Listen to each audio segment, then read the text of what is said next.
L'emploi en Côte d'Ivoire est une problématique importante pour l'ensemble des populations. Malgré les efforts du gouvernement, le manque d'emploi et le chômage connaissent une proportion inquiétante en Côte d'Ivoire après les différentes crises qu'a connues le pays. Bouaké, chef-lieu de la région de Béké au centre du pays, n'est pas en marge de cette situation. Mais des jeunes conscients de leur avenir ne baissent pas les bras. Certains, après un parcours sans succès à l'école, se forment dans d'autres corps de métier. Et c'est le cas de ce jeune ferronnier que nous avons rencontré à Broukro, un quartier de Bouaké. Comment est-il arrivé à la ferronnerie? Je m'appelle Konanda Sylvain. Je fais la ferronnerie.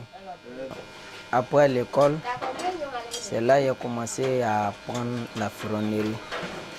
Bon, j'ai fait l'apprentissage pendant 5 ans. Et après l'apprentissage, j'ai eu mon diplôme et je me suis installé. Dans son magasin de stockage, le jeune ferronnier nous fait découvrir le fruit de plusieurs jours d'efforts. Fabriqué avant de rentrer.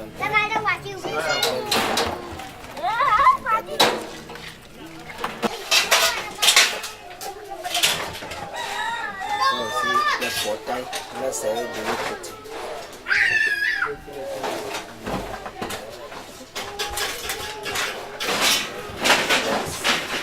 Et aussi on fabrique machine d'artifice.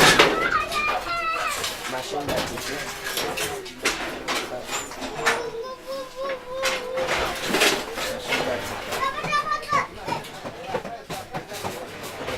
Avec un calendrier de travail très chargé, Nda Sylvain, jeune entrepreneur, est également pourvoyeur d'emploi. Depuis 2006, j'ai créé mon atelier. Présentement, il y a 2 ateliers. Mon travail fonctionne au niveau de la fabrication des portes et les fenêtres. Et puis bon, il y a des conteneurs, plus les constructions aussi métalliques comme charpente. Ok, c'est vraiment ça que je suis basé. Bon, je commence le travail à partir de 7h30 et je descends à 18h40. Bon, présentement, il y a 5 employés. J'arrive à m'en sortir. Bon, par mois, je peux me retrouver au moins maximum à 50 000. Les efforts sont perceptibles, mais le manque de matériel de travail est un réel handicap. Bon, vraiment, il y a des manques de moyens pour pouvoir acheter mes appareils. Je lance un appel aux autorités de la Côte d'Ivoire et à les personnes de bonne volonté pour pouvoir financer mes matériels et mes besoins, tous mes équipements pour pouvoir travailler. L'homme mangera à la sueur de son front, nous dit la Sainte Bible.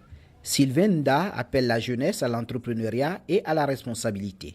Bon, le message que je peux donner à mes frères, c'est pour que chacun puisse avoir le courage, pour puisse apprendre aussi comme moi aussi, pour que si bon, ils sont allés à l'école, que ça n'a pas marché, au lieu de rester à la maison, ils puissent apprendre au moins un métier pour pouvoir s'occuper de leur famille.